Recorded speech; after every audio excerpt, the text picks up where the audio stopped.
আচ্ছা, কোর্টে আপনারা এভিডেন্স হিসাবে কোনো হোয়াটসঅ্যাপ মেসেজ বা তার স্ক্রিনশট দেখালে সেটা কি প্রপার এভিডেন্স হিসাবে সেটাকে কাউন্ট করা হবে?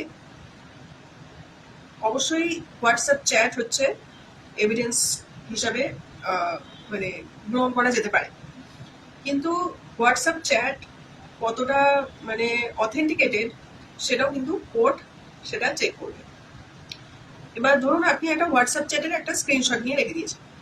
এখন তো টেকনোলজির যুগ, এখন এআই দিয়ে অনেক কিছু করা যায়। ধরুন আপনি হোয়াটসঅ্যাপ চ্যাটটাকে এআই দিয়ে এডিট করেছেন বা কোনোভাবে মানে কোনো কিছু ফ্রড করেছেন হোয়াটসঅ্যাপ চ্যাটটাকে, মানে অথেন্টিকেটেড নয় সেটা।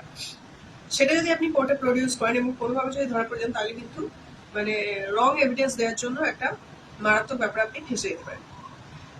কিন্তু অবশ্যই ইলেকট্রনিক্স যে কোনো প্রুফ, কোনো ইমেল প্রুফ, হোয়াটসঅ্যাপ মেসেজের প্রুফ, এটাকে অবশ্যই এভিডেন্স হিসাবে কোর্টে কাউন্ট করা হবে। এবারে হোয়াটসঅ্যাপ মেসেজটা আপনার অথেন্টিকেটেড কিনা সেটা আপনি কি করে কোর্টে প্রমাণ করবেন? কয়েকটা পয়েন্ট মাথায় রাখবেন। এক তো আপনার সাইবার ডিপার্টমেন্ট তো আছেই ওটাকে বের করার জন্য, কিন্তু মানে বেসিক্যালি আপনি যেভাবে কোর্টকে দেখাতে পারবেন সেটা হচ্ছে অরিজিনাল যে হোয়াটসঅ্যাপ চ্যাটটা ওটাকেই সংরক্ষণ করার চেষ্টা করবেন, ওটাকে ডিলিট করবেন না।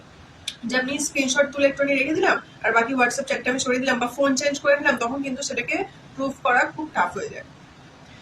যে ফোন থেকে মেসেজ হয়েছে ওই ফোনটাকেই সংরক্ষণ করার চেষ্টা করবেন।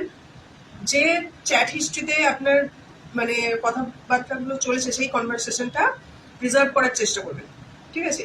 তাহলে আপনি অনেক ইজিলি কোর্টে এটাকে এভিডেন্স হিসাবে প্রুফ করতে পারবেন। আরেকটা জিনিস করতে পারেন, সেটা হচ্ছে চ্যাট হিস্ট্রি ইমেলে সেন্ড করে রাখতে পারেন।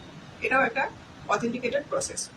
তো আশা করি বোঝা গেল, আপনার যে কোনো ধরনের ইলেকট্রনিক্স কনভারসেশন, হোয়াটসঅ্যাপ চ্যাট হোক বা টেক্সট মেসেজ হোক, ইমেল কনভারসেশন হোক, এগুলো সমস্ত কোর্ট কাউন্ট করে as an evidence, but after checking the authentication.